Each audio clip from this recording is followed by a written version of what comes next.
Ferhan Sterk, Londra Kürt Film Festivali koordinatörlerinden. Teşekkürler bugün bizlerle beraber olduğunuz için. 18 yıldır aslında Kürdistan'ı Londra'ya taşıyan bir festivalden bahsediyoruz. Uzun soluklu bir yolculuktan bahsediyoruz. Geçtiğimiz yıl 10. festivali geride bıraktınız. Bu noktada festivalin, Londra Kürt Film Festivali'nin geldiği aşamayı nasıl değerlendiriyorsunuz? 2001 yılında bir grup Kürdistanlı yurtsever arkadaş tarafından kuruldu. Yani 18 yıla 10 tane festival sığdırdı. Uzunca bir emek söz konusu. Londra itibariyle aslında diğer yerlere özgün bir şeyi var, bir kimliği var. Kürdistani bütün bölgelerden insanları içinde barındıran ve filmleri de Kürdistani bir düzeyde sergileyen bir festival. Biz bu kimliğe önem gösteriyoruz çünkü sinemanın birleştirici rolünden sürekli bahsediyoruz ve yaşadığımız coğrafyanın sınırlarla, siyasetle, kültürel anlamda böyle parçalanmışlığını göz önüne bulundurduğumuzda sinemanın elimizden geldiği kadarıyla bunun tam aksine tam birleştirici bir rol üstlenmesini sürekli vurguluyoruz, sürekli anlatmaya çalışıyoruz. Londra Kürt Film Festivali 18 yıldır Kürdistani bir özelliğiyle sinemayı Londra'daki Kürtlere ve Kürt olmayan diğer halklara taşımakla sorumlu bir platform. Yaklaşık 10 tane festivali geride bıraktık, 11. festivale hazırlıyoruz. Sürekli yeni filmler üretiliyor, sürekli yeni kısa filmler, yeni sinemacılar bu endüstriye yoğun bir ilgi gösteriyor. Eskiden gazeteci olmuş, şu an sinema yapmaya çalışan ya da sinema okulunu yeni bitirmiş, yeni bir filmle aramıza katılan birçok insanla karşılaşıyoruz. Bence Kürt sineması gelişiyor ve Kürt sineması geliştikçe de Londra Kürt Film Festivali de büyüyor. Paralel bir gelişme var. Biz bundan... Şimdi tam da o noktada yani aslında Londra Kürt Film Festivali mevcut festivallerinde bir öncü misyonu da var. Yapılan ilk, diasporada yapılan ilk Kürt film festivallerinden birisi. Yani bu noktadan baktığımızda bu tür festivallerin diasporada yaşayan toplum açısından nasıl bir önemi var? Nasıl bir etki yaratıyor toplum üzerinde? Birçok önemi vardır diye düşünüyorum. Bunlardan en önemlisi, birincisi diasporada yaşayan halkımızın kendi sosyal, kültürel, siyasal realitelerini takip edebilecekleri bir kanal da sunuyor.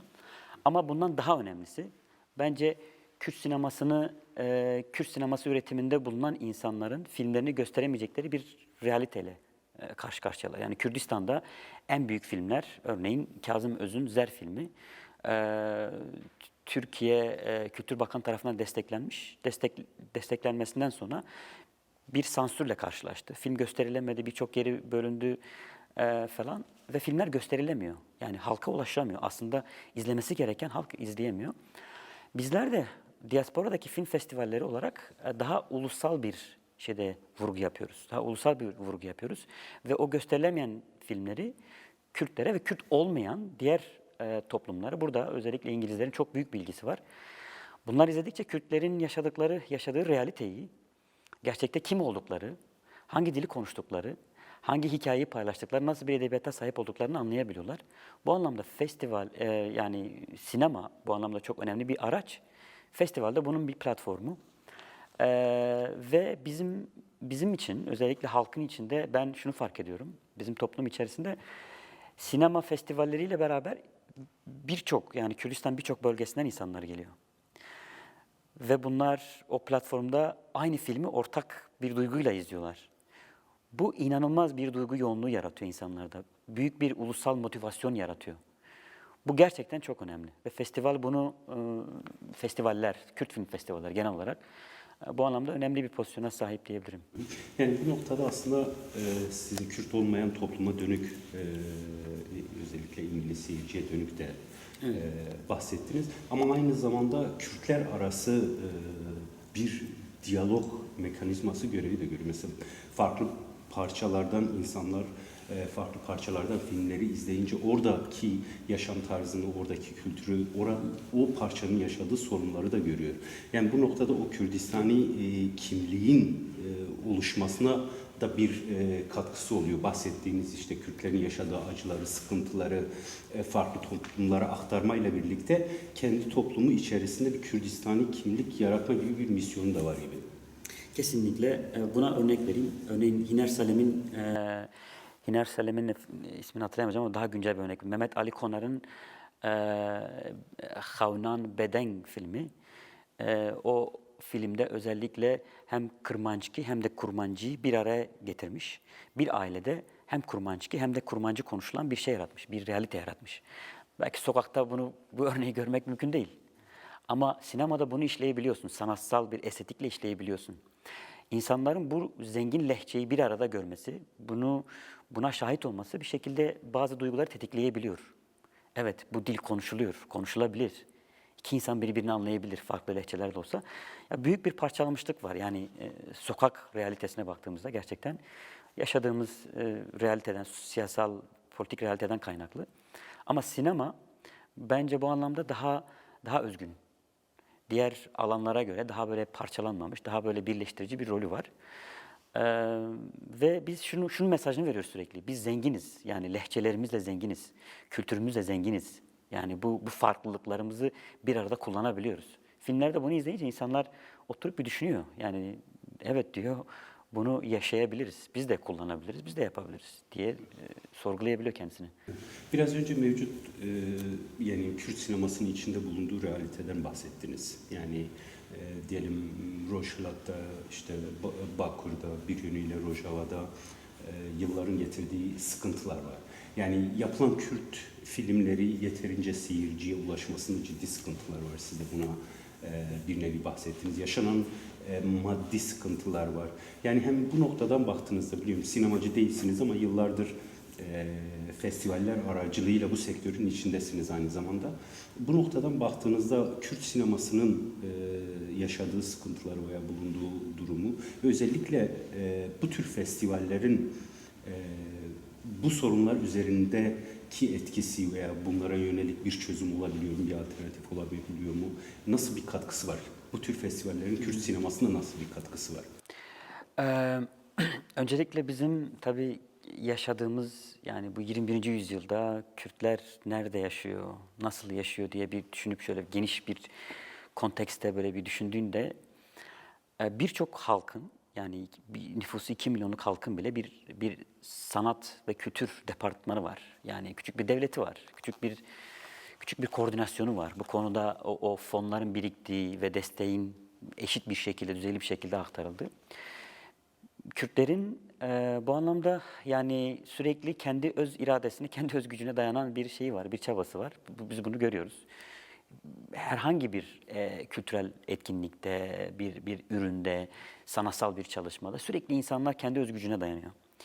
Bizler de bunu sürekli üçüncü yol diye tanımlıyoruz. Üçüncü yol sineması.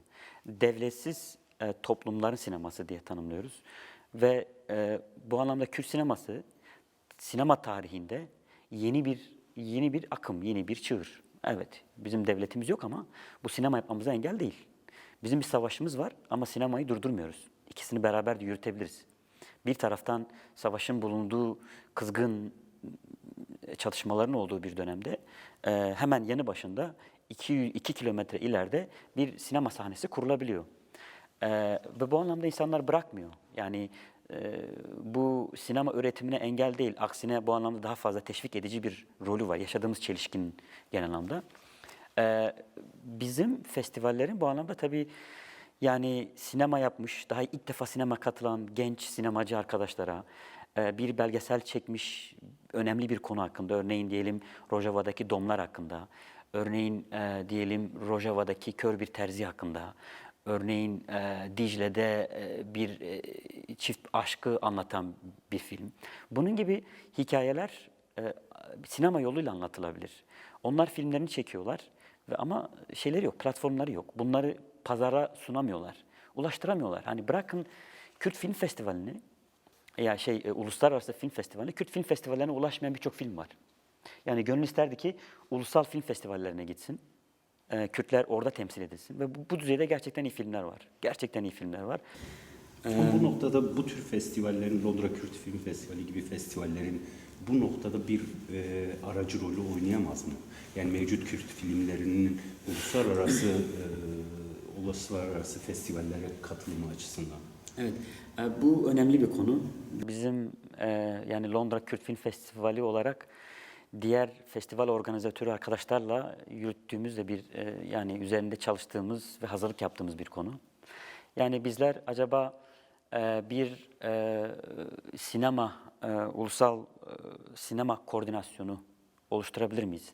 Acaba festival organizatörleri olarak yapım aşamasında destek isteyen ya da senaryo desteği isteyen ya da bunun dağıtımı konusunda destek isteyen insanlara ortak bir havuzdan, ortak bir koordinasyondan destek verebilir miyiz diye sürekli düşünüyoruz, tartışıyoruz.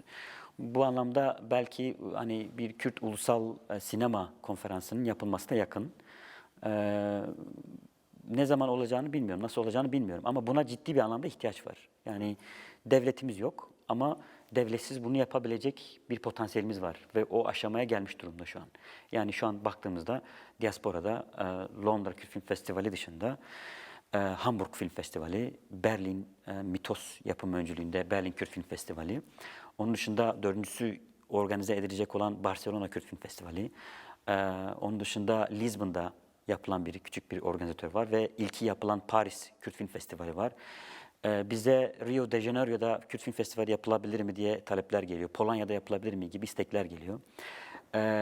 Sürekli bunlarla bir içerisindeyiz, bir iletişim içerisindeyiz. Ben inanıyorum ki bu güç ortak değerler içerisinde bir araya gelirse bütün sinemacılar, festivaller de dahil olmak üzere herkes bundan faydalanabilir. Evet. Biraz da şu noktaya gelirsek, yani Londra dediğimizde işte kültür başkenti olarak tanımlanıyor. Hemen hemen bütün halkların bir şekilde film festivalleri oluyor ve büyük bütçelerle yapılıyor. Yani İran Film Festivali, Türk Film Festivali, bunların hepsinin arkasında çok büyük sponsorlar, çok büyük şirketler ve çok büyük devlet desteği var. Ama buna rağmen yani yıllardır buradayız, görüyoruz. Kürt Film Festivali'nin, Londra Kürt Film Festivali'nin böyle bir olanağı olmamasına rağmen organizasyonel olarak bunların da çok ötesinde, bunlardan da daha büyük, daha profesyonel bir şekilde. Biliyoruz ki bu tür festivallerin çok büyük bir gideri de var. Siz bu işi nasıl yürütüyorsunuz? Yani bir devlet desteği olmadan bu festivali nasıl yürütüyorsunuz? Tabii ki gönül isterdi ki bu anlamda bir dayanağımız olsun, bir örgütsel ve devlet dayanağımız olsun ama biz tabii içinde bulunduğumuz toplumsal realiteden kaynaklı böyle bir şeyimiz yok, desteğimiz yok. Bu anlamda Kürt Film Festivali, Londra Kürt Film Festivali bağımsız bir film festival. Tabii ki ideolojik anlamlar içeren ama hiçbir örgüte ya da hiçbir organizasyona bu anlamda bağlı değil. Tamamen kendi özgürlüğüne dayanarak bunları organize ediyor. Açıkçası teknik olarak belki biraz bilgi vermek gerekirse, bizler daha yeni bu anlamda fon arayışı içerisindeyiz ve fon aldık ve ilk defa bu sene bu anlamda bu fonu kullanmak için bir çaba içerisinde olacağız. Biz vakıfız. Londra Kürt Film Festivali 2012 yılında vakıf oldu ve bu anlamda daha yasal düzlemde çalışabilme olanağımız var. Birçok proje var. Yani teori düzeyinde hazırlık aşamasında olan ama tabii fon olmadığı için bunları hayata geçirmek mümkün değil.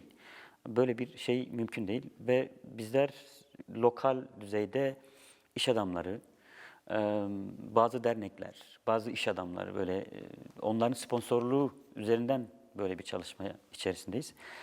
Maalesef çok büyük desteklerle yapmıyoruz ama daha çok insan gücüyle yapıyoruz bunu. Bundan biraz bahsetmek gerekir. Londra Kürt Film Festivali'nde yani yaklaşık 30 kişi aktif bir şekilde görev alıyor.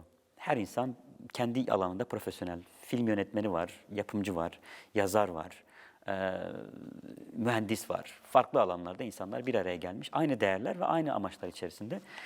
Çok büyük bir kitle gücümüz var bu anlamda. Yani 18 yıldır Londra'da bir sinema izleyicisi yaratılmış. Bizler ne zaman küçük de olsa, büyük de olsa bir şeyi pratiğe koyduğumuzda bu kitle bizi yalnız bırakmıyor. Geliyor, salonlarımızı dolduruyor. 400 kişilik salonlarla full gösteriler yapıyoruz. Birçok akşam seanslarımız sürekli doluyor. Yani yoğun bir ilgi var. Ve keşke bunu daha düzenli, daha örgütlü bir şekilde yapabilsek.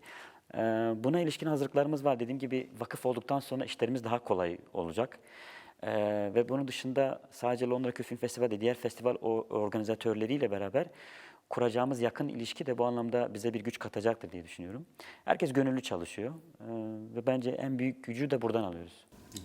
Son olarak 11. festivalin hazırlıkları başladı, devam ediyor hazırlıkları. Evet. Film başvuruları da alıyorsunuz şu anda. Evet. 11. festivale dönük takipçileriniz burada bir yenilik görecek mi? Ne zaman olacak festival? Bu konuda biraz son olarak bilgilendirebilirseniz Evet, izleyicilerimizi. 11. 11. festival 23 Nisan 3 Mayıs tarihleri arasında 2020 yılında tarihleri arasında yapılacak ve 24 Nisan 3 Mayıs tarihleri arasında düzelteyim onu. Yaklaşık 9 günlük bir programımız var. Şu an bunun hazırlıkları içerisindeyiz ve film toplamaya başladık. Şu ana kadar yani bir ay içerisinde yaklaşık 210'a yakın bir film geçti elimize. Kısa, dokümenter ve uzun fiksiyon filmler. Yeni yüz, evet festival yüzünü değiştiriyor bu sene. Yeni bir logo, yeni bir yüzle çıkıyor karşımıza. Ama festivali bu sene en fazla görünür kılacak. Bazı diğer festivallerden ayrı olarak Rojava Film Komünü'nün yapmış olduğu bazı özel filmler var. Ve bizler Rojava'da yaşanan savaşın, yaşanan durumun ciddiyetinin farkındayız. Ve bu sinemaların, orada yapılan ürünlerin daha fazla ön plana çıkartılması gerektiğini düşünüyoruz. Kürdistan'da yapılan mücadeleyi yürüten insanlar hem hayatlarına mal olarak bunu yapıyorlar. Bir taraftan savaşıp bir taraftan aktör olarak bazı filmlerde yer alan arkadaşlarımız oluyor.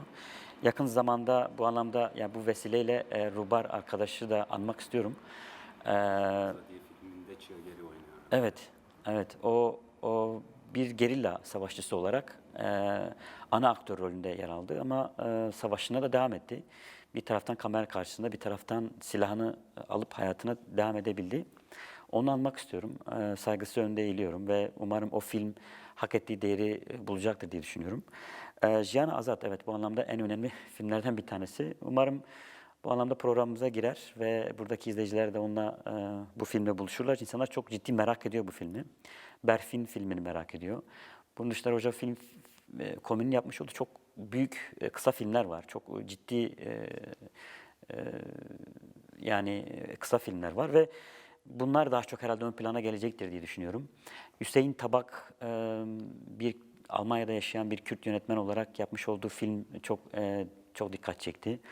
Onun dışında yapılan diğer Kürt olmayan yönetmenler tarafından Rojava'daki savaşı anlatan bazı belgeseller de yapıldı ve bunlar da bence çok ilgi çekecektir. Kürt olmayan insanların, yani Kürtler tabii ki bu konuda ana temamız ama Kürt olmayanlara da bu mesajı ulaştırmak gibi bir amacımız var. Bence Kürt olmayan yönetmenlerin yapmış olduğu filmler çok ciddi ilgi de çekiyor. Örneğin Alman Caroline Forrest'in Sister in Arms, kardeşlerin silahların kardeşliği, teşekkür ederim. O film mesela çok büyük bir ilgi topluyor. Aksiyonel bir film ama tabii Rojava'daki savaşı anlatan bir film. Bunun gibi daha çok artık bütçesi büyük filmler geliyor Kürt sinema endüstrisine ve bizler de bunu ulaştırmak için elimizden gelen gayreti göstereceğiz. Tek yapacağımız sürpriz bence filmler olacaktır. Yani bunun dışında Londra Kültür Film Festivali'nin diğer festivallere göre vereceği, ondan da bahsetmek istiyorum kısaca. 5 tane ödül olacak. 5 ayrı dalda. Biri uzun fiksiyon dalında Roja Zer ödülü. Ve her zaman geleneksel yaptığımız kısa fiksiyon Yılmaz Güney 7.'sini bu sene vereceğiz. Ondan sonra Mehmet Aksoy şehit düşen Londra Kültür Film Festivali yöneticilerinden, koordinatörlerinden Mehmet Aksoy adına verdiğimiz dokümenter ödülünü vereceğiz. Uzun dokümenter. Onun dışında bir kısa dokümenter ödülümüz var. Bir de en iyi seyirci ödülümüz var. 5 ayrı dalda ödül vereceğiz bu sene. Bunu da sayenizde söylemiş, paylaşmış olalım. Çok teşekkürler Ferhan Sterk, Londra Kültür Film Festivali koordinatörlerinden. Ben teşekkür ederim. Sağ olun.